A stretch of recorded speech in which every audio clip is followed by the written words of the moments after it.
Marcos Kapitulo 14.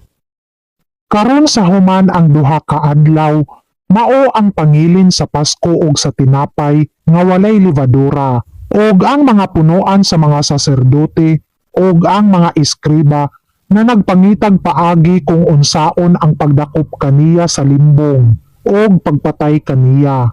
Kay miingon sila, dili iatol sa fiesta, tingali unya og may kasamok sa lungsod. Og sa didto siya sa Betania, sa balay ni Simon nga sanlahon, nga nagtambong sa pagkaon.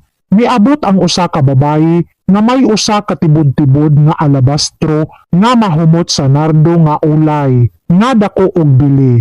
Og gibuak niya ang tibod-tibod nga alabastro, og gibubo niya sa ulo ni Jesus. Apan may uban nga sa ilang kaugalingon nga suko, nga nagaingon, tungod sa unsa ba nga